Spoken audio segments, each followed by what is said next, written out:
我叫 Elaine， 被一部电影 Julie and Julia 点燃了梦想，启动了10年还原1000道法餐计划。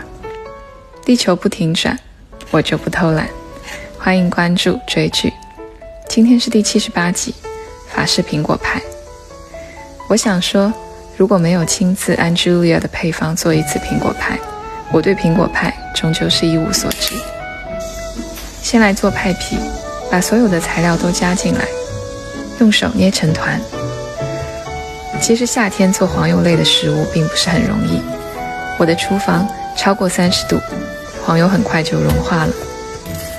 揉匀之后放冷冻30分钟或隔夜，时间到了取出来，撒上干粉，用擀面杖擀开。这是第一次翻车，不过没关系，因为它总能揉到一块儿去。原本想擀成3毫米的薄片再装进模具的，但天太热了，面团太软，根本没有办法操作，就直接压进模具。我忘记给模具涂雪花膏了，这就造成了第2次的翻车。但那时候我还没有意识到，漂漂亮亮的捏均匀，高出模具3毫米，用刀背划出复古的花纹，中间放一张锡纸，为了防止它在烤的时候坍塌。锡纸上面铺烘焙石，为了防止它凸起来。放进预热好的烤箱，烤15分钟。等定型后拿出烘焙石，其实这时候我就意识到大事不妙，有些地方已经裂开了，但我还是硬着头皮继续做了。继续烤10分钟，表面烤上色就可以了。结果它根本脱不了模，是不是有点像崩溃的皇冠？于是我又做了一次，改正了几个地方。第一，模具必须涂雪花膏。第二，我揉了2倍的面团，之前的有点太薄了，这个底非常酥，太薄就会容易碎。如果你用的是6寸的活底膜，可能会比我容易一点。继续认真的刻花纹，但我用手指在外面抹了一圈，这样就更容易脱模。锡纸也要抹雪花膏，但拿出来的时候多少还是会沾一些。烤15分钟，拿掉锡纸，再烤10分钟，有一点点上色就可以了。烤出来并不是特别完美，但我今天已经不想再做第3次了。2斤的苹果去皮，拿2个切片，大约3毫米厚。这个6寸的派花了我60多块钱买苹果，因为表面装饰的苹果如果水分太足，容易把派皮弄湿，需要挑选很硬的苹果，水分不太足。虽然贵，但这个小苹果非常香，加点柠檬汁、糖，搅拌均匀。一方面除去多余的水分，一方面防止氧化变色。剩下的苹果随便切切。Julia 真的是这么讲的，我也这么做了。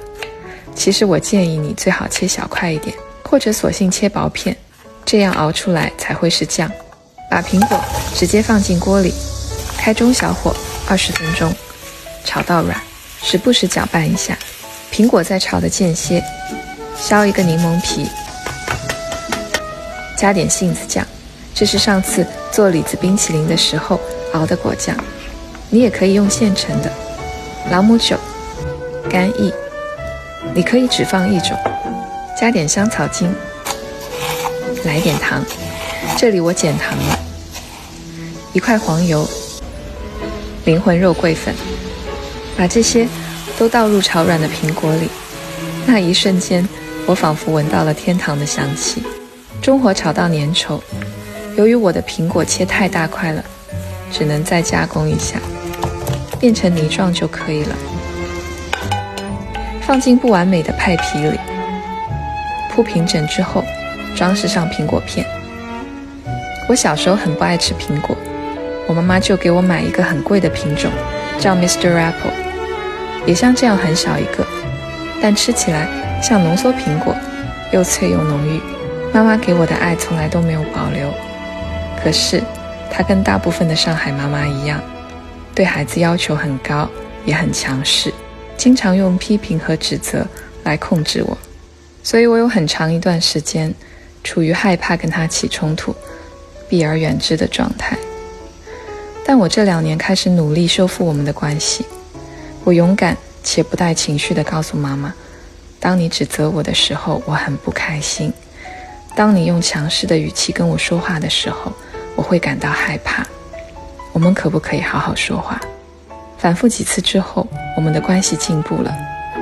每次打电话我都会加一句，妈妈我爱你。不久之后妈妈也学会了，她也会称呼我宝贝，并加上妈妈爱你，是不是特别美好？装饰好苹果似乎弥补了派皮的缺陷，放进预热好的烤箱烤30分钟。苹果会略微上色，但肯定是不够的。刷上熬好的焦糖酱，30克糖10克水，熬到上色就可以了。其实我一边在做苹果派，一边还在做洋葱炖牛肉。第1锅焦糖真的熬焦了，这是第2锅了。今天突发状况有点密集，再烤5分钟就行了。我今天很认真地拍了封面照，但是拍照的时候不敢脱模，怕前功尽弃了。其实它并没有想象的那么脆弱。切一块尝尝。Julia 的这道苹果派打破了我对苹果派的认知。朗姆酒、肉桂、杏桃酱、黄油、焦糖，这些香气组合在一起，既复杂又完美地融合成为一个整体。表皮酥到掉渣，刚好的咸味，跟苹果泥特别搭。建议大家可以收藏这款派皮，装什么都好吃。迫不及待要拿去跟邻居分享了，希望看到你们的作业，不要胃口大开。Bon appétit! And bon appétit!